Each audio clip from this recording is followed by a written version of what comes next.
আসসালামু আলাইকুম। সুপ্রিয় দর্শক এবং শ্রোতা মণ্ডলী, আশা করি সকলে ভালো আছেন। আমি শেখ জামিলুর রহমান। আপনারা দেখছেন মুসলিম মিরর ইউটিউব চ্যানেল এবং ফেসবুক পেজ।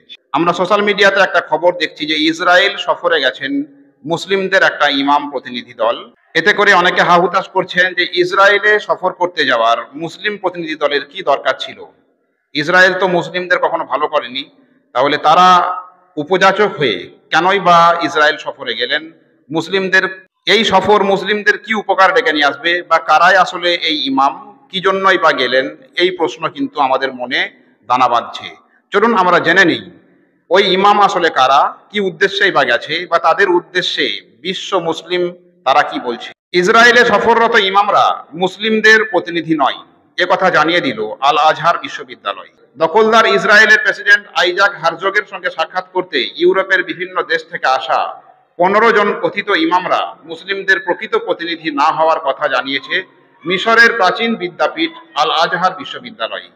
গত সপ্তাহে ইউরোপের বিভিন্ন দেশ থেকে 15 জন কথিত ইমাম ইসরায়েলের প্রেসিডেন্ট আইজাক হারজোগের সঙ্গে সাক্ষাৎ করেন এবং ইসরায়েলের সামরিক ও বেসামরিক স্থাপনা পরিদর্শন করেন। বর্তমানে এই ইমামরা ইসরায়েলে অবস্থান করছে। তারা দাবি করেছেন মুসলিম ও ইহুদিদের মধ্যে শান্তি প্রতিষ্ঠার লক্ষ্যে তারা ইসরায়েলে গিয়েছেন।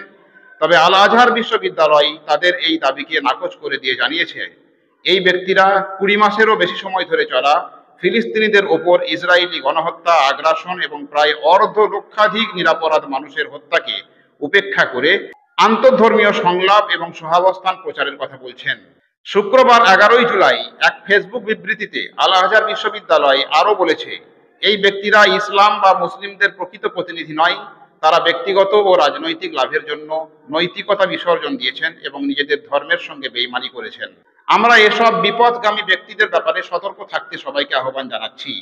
বিশ্ববিদ্যালয়টি স্পষ্ট করে জানাই এই ব্যক্তিরা ইসলামের প্রকৃত প্রতিনিধিত্ব করেন না এবং আমরা নির্যাতিত ফিলিস্তিনিদের পক্ষে রয়েছি। ইউরোপীয় কাউন্সিল অফ ইমামসও এসব কথিত ইমামদের সমালোচনা করেছে।